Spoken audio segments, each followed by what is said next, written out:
Welcome to the Deep Dive. Today we're digging into the accepted story of the computer age, the standard history. Right, the one where it all starts with the hardware. Exactly. The Eniac, the electronic numerical integrator and computer. Huge machine, 30 tons, built by J. Presper Eckert and John Mauchly during World War II. Built for the Army, specifically for ballistics calculations, trajectories, aiming artillery, that kind of thing. That's the story we usually hear. Eckert and Mauchly, the brilliant engineers. Yeah, this sort of Silicon Valley origin myth, almost. But the sources we've looked at paint a very different picture. It turns out building the machine itself, the hardware, well, that was only possible because of a whole hidden workforce. A workforce doing incredibly complex work. Absolutely. High-level mathematical labor. And this workforce, almost entirely women. We're talking about nearly 200 young women, some civilians, some in the military, working as human computers. That was their job title. For the Army's Ballistic Research Laboratory, the BRL. And get this, 6 of these women were handpicked to program the Eniac itself. The very machine that was, kind of ironically, designed to replace them, to automate their jobs away. And that's the central paradox, isn't it? During the war, you had this big cultural push, Rosie the Riveter, women taking on technical jobs. Yeah, it was celebrated. But at the same time, the actual mathematical work these women were doing, which was incredibly sophisticated, it was being systematically downplayed. I hope so. Classified as low status, clerical work, basically, and then eventually just erased from the official history. So that's our mission for this deep dive. We want to trace how programming, which today is, a super high-status, high-paying field, actually started out as feminized, low-status, almost clerical work. And how that initial classification just completely obscured some really incredible technical skill and ingenuity. Okay, so to really get it, we need to go back before Eniac, right?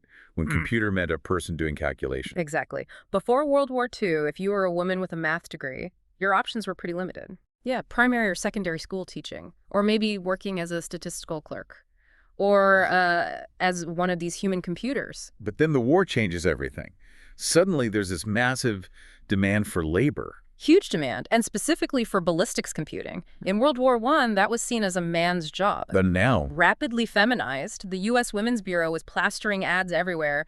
Women wanted. They were actively recruiting college-educated women, sometimes with advanced math degrees, for this crucial war work. what exactly were they calculating? You mentioned firing tables. Right. Firing tables are these dense books of numbers. They tell soldiers precisely how to aim an artillery gun, factoring in things like wind speed, humidity, air density, temperature, tons of variables. And creating one table involved. Solving nonlinear differential equations in several variables. I mean, this is high-level mathematics, not simple arithmetic. Okay, wait.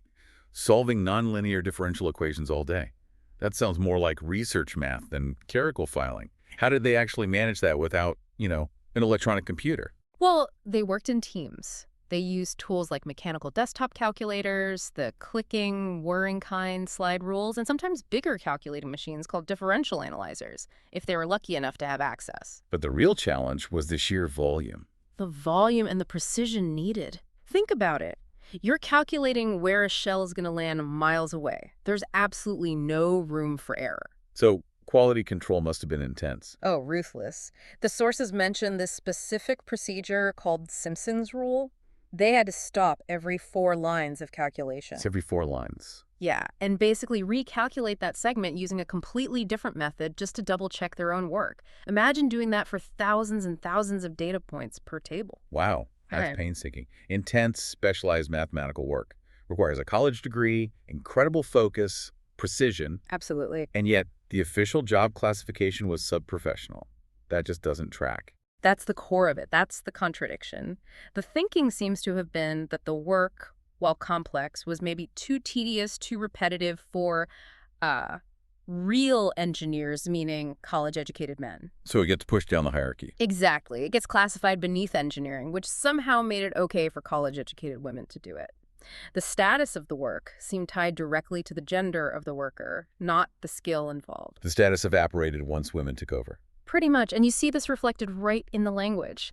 Until about 1945, a computer was a person, a job title. And after. After Eniac starts getting publicity, the word computer migrates almost entirely to the machine and the humans. They become operators, a clear demotion in terminology. Okay, so this lower status carries over to the Eniac itself. When it's built, the Army needs people to actually make it do something. Right. And they choose 6 of their best human computers. Kathleen McNulty, Frances Bylas, Betty Jean Jennings, Ruth Lichterman, Elizabeth Snyder, and Marlon Westcott. They report to the Moore School at the University of Pennsylvania. To basically invent the job of software programming. Now, nobody called it that yet. And right away, they walk into this predefined gender divide. Totally. Designing and building the physical machine, the hardware, that was clearly defined as the important high-status work. That was for the male engineers. But figuring out how to configure it, how to make it solve problems, the programming. That was framed differently, seen as an extension of the female human-computer role. Lower status, more like operating the machine. Clerical work, almost. But the reality was completely different, wasn't it? I mean, what did they actually do? Well, the engineers expected them to just follow instructions, plug in cables where they were told. But there were no instructions. No manuals? No manuals, no programming languages, no operating system, nothing. The Eniac had never been programmed before. They were handed stacks of blueprints, wiring diagrams. And told? Basically, here you go. Figure out how this thing works, and then make it calculate trajectories. Just figured out from blueprints. Wow. That's not clerical work. That's reverse engineering almost. Exactly. They had to physically trace the wiring, understand the logic gates, the accumulators, the whole physical structure of this 30-ton machine, just from diagrams. They needed to understand the hardware inside and out to even begin to program it. So they weren't just sitting at a console? Oh, not at all. Betty Jean Jennings, who later became Betty Holberton, a huge name in software, she described how they spent a lot of time literally crawling around inside the massive frame of the Eniac. Crawling inside it. Why? Looking for problems, finding burnt-out vacuum tubes, there were thousands of them, or tracking down short circuits, physical hardware failures. They even called them bugs, but specifically non-clerical bugs to distinguish them from calculation errors. Okay, if you're crawling inside a giant electronic machine, diagnosing hardware failures based on circuit diagrams, that sounds an awful lot like electrical engineering and debugging. It fundamentally was, but it was classified based on who was doing it, not what the work entailed. It was an ideological label, not a functional one. And they got good at it. Incredibly good, because they understood both the complex math of the ballistics problems and the machine's internal logic. One quote from a programmer basically says they learned to diagnose troubles as well as, if not better than, the engineer. They mastered the hardware they were only supposed to operate. Precisely. And the problems they were programming weren't just artillery tables. The stakes got even higher. How so? They started working directly with physicists from Los Alamos. Big names like Stanley Frankel and Nicholas Metropolis. Los Alamos. So this is related to the Manhattan Project. Directly. The physicists needed the Eniac to run calculations for the feasibility of the hydrogen bomb, the thermonuclear weapon, the super. They used Eniac for that. Yes.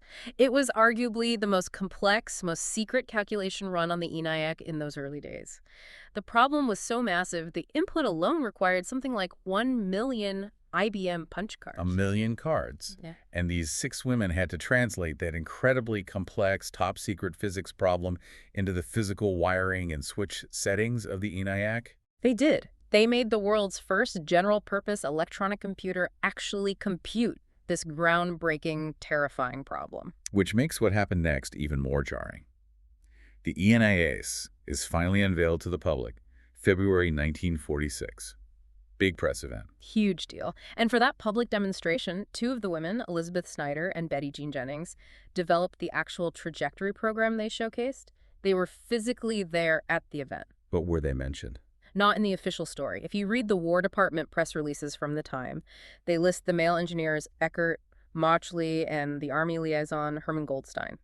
They're credited with the extremely difficult technical phases. And the women who programmed it? Completely omitted, not named, not interviewed, invisible. And the media coverage followed that lead. Absolutely. It minimized their work or ignored it. The New York Times ran a story saying Eniac solved the problem in minutes that would have required several weeks' work by a trained man. A trained man. Ignoring that the human computers being replaced were mostly women. Exactly. And even when photos showed the women working on the machine, look at the captions. They say things like setting switches or plugging cables. Making it sound simple, mechanical, rote. Yeah, completely understating the complex logical configuration and debugging they were actually doing. There's one really stark example of this visual erasure, isn't there? A photograph. Oh, it's damning. There's this famous, widely reprinted photo of the massive Eniac room. You can see two women in the background working at the machine, dwarfed by its scale. Okay. Later, the Army reused that exact same image for a recruitment ad, trying to get male veterans to enlist in the regular Army. And they deliberately cropped the women out of the picture, just erased them from the scene to make it look like an all-male technological environment. Wow. That's blatant. It really is. And this wasn't just about the 6 main programmers. Think about Herman Goldstein's wife. She actually led the training for the programmers, did a ton of the early programming herself, and wrote the only technical manual explaining how to operate the Eniac. The only manual. She literally wrote the book on it. She did, and received almost no public credit. Her husband got the accolades. It's a classic case of what the historian Margaret Rossiter called the Matilda effect. Women's scientific contributions being ignored or attributed to their male colleagues. And all this erasure, this downplaying, it fits perfectly with the post-war mood, right? Exactly. The war ends, the soldiers come home, and suddenly the propaganda shifts. Rosie the Riveter is told to hang up her overalls and go back to the kitchen. Women were pushed out of these technical roles to make way for returning male veterans. Even if they wanted to stay. Especially then. Department of Labor reports from the time acknowledged it. Even though many women loved the mathematical work and wanted to continue, the available jobs for women shifted back towards traditional roles like teaching or standard clerical work. The technical computing jobs started going to men. Overwhelmingly. And as men moved in, the status of computing work slowly started to climb again. It began its journey towards becoming the high-status, male-dominated field we largely see today. So the big takeaway here seems to be that incredible technical skill. I mean, debugging the world's first computer, programming H-bomb calculations, none of that mattered as much as the initial gender label assigned to the job. Right. The competence was there, plain as day, but it was hidden, obscured, because the work itself was initially defined as women's work, and therefore somehow less technical, less important. It really shows how deeply ingrained these ideas about men's work and women's work can be. Stronger, even, than the evidence of what people are actually capable of doing. The definition of what counts as technology or engineering seems to have been shaped more by who is doing the work than by the complexity of the work itself. But the story doesn't completely end with erasure. Some of these women persisted. Absolutely. Their legacy is undeniable, even if it was hidden for decades. Betty Snyder-Holberton, for example, didn't leave the field. She went on to work on the UNIVAC, the successor to Eniac. And she made major contributions there too, right? Huge contributions. She developed the first generative programming system, basically the first sort routine, which is a fundamental building block of software. It was a crucial step towards automatic programming. Automatic programming, meaning getting the computer to help write its own code. Essentially, yes. It paved the way for the first high-level programming languages like COBOL and Fortran, languages that let people write instructions in something closer to English or algebra instead of raw machine code or plugging wires. She was a key figure bridging that gap. So when you look back at this hidden history, what should we really take away from it today? I think it forces you to question how we assign value to technical work. It shows that sometimes the perceived importance, the status, even the definition of a job as technical can be heavily influenced or even determined by the historical gender or other social categories of the people doing it. Even when the evidence of skill is right there. Especially then. It's a powerful reminder that brilliance and innovation can come from anywhere, but recognition often doesn't follow automatically. So the final thought maybe is, looking around today, what other groundbreaking work, what other innovations might be happening right now but remain largely invisible? Exactly. What important contributions are being overlooked simply because the work is being done by groups that society has traditionally assigned a lower status? That's the ongoing deep dive we all need to be doing.